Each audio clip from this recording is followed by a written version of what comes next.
Alright, let's look at the practice exam 1, problem number 5, part C.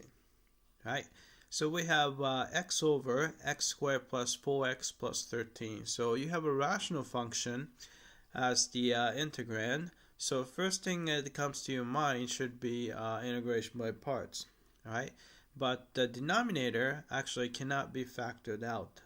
We would rather need to complete the square. So let's complete the square first. Alright, so we have x squared plus 4x. Alright, I'm going to put the plus 13 right here. Alright, and in order to complete the square, the third term we need would be 1/2 of 4 squared would be 4. So we would want to have a 4 here. So I'm going to subtract 4 right away.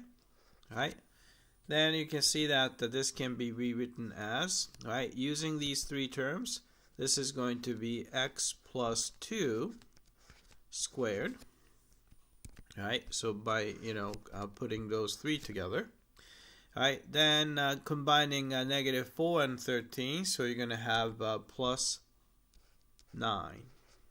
Alright, so this integral can be rewritten as integral. Alright, so x over. Alright, so we have a quantity x plus 2 squared plus 9 with respect to x. Alright, to make it look a little bit better, I'm going to use a substitution. I'm going to let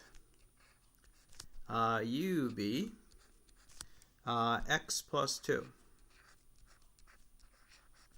Alright, so if you take the derivative, you have du over dx, which is going to be equal to 1. Alright, then we can multiply through by dx to see that the du and the dx can be used interchangeably. Alright, and also here I can solve this guy, the substitution equation, by subtracting 2. Alright, so x is going to be equal to same as u minus 2. Alright, so let's rewrite this guy. Alright, x is same thing as u minus 2 and over, alright, remember that the x plus 2 is u, so u squared plus 9 with respect to x. Alright, then we're going to just split this rational function into u over u squared plus 9, and you have a minus 2, and then I'm going to write it as 1 over u squared plus, instead of 9, I'm going to write the 3 squared, right? And then du, right? So we have that.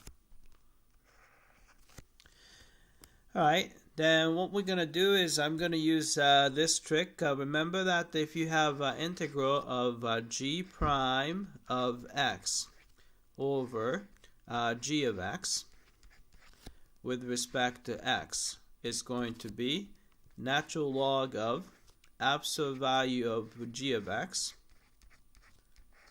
with plus some constant c. Right?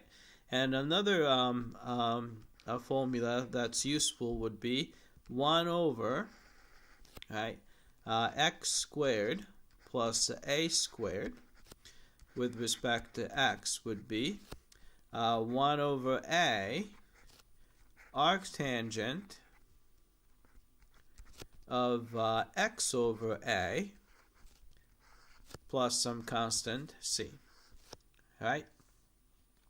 So you can see that you have a u squared plus 9 whose derivative is 2u, and we have 1u, so we would like to have 2u, so I put 2, but we have to divide by 2, right? Then this is actually, second one is exactly the arctangent with a equals 3, so we know what to do there, right? So 1/2 is just a constant, put that in front. Then this is going to be a natural log of absolute value. Actually, u squared plus 9 is never negative, so we can just use a parenthesis. U squared plus 9, right, minus 2, right, times. So this is just the arctangent, so with a, so 1 over a, so in this case 3. And then you have an arctangent of u over 3, and then plus some constant c, right? Then we just have to put the original variable back in, so u is x plus 2. So this is going to be 1/2 natural log of, right? So x plus 2 squared plus 9 is original denominator, so x squared plus 4x plus 13, right? Right, minus, right, 2/3 arctangent of u is x plus 2, so you have a x plus 2 over 3, and then you have a plus some constant c. Alright, so this is the integral that we are looking for. Alright, that's it. I hope that this was clear.